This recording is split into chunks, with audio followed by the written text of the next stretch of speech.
Hello everyone. Did you hear about this new trending app called Private Island?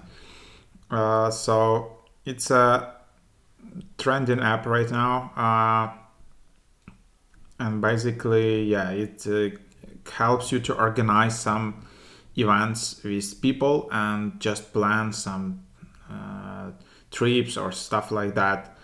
It just got a lot of attention, seems like that recently, and that's how you just install it. Just go to the App Store, search for Private Island, and then you'll be able to install the app. So that's how it works.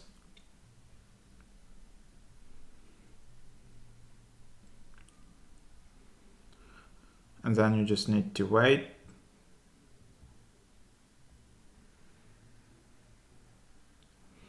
There are some reviews back from 2015, so it's quite an old app, but it's just got some attention right now.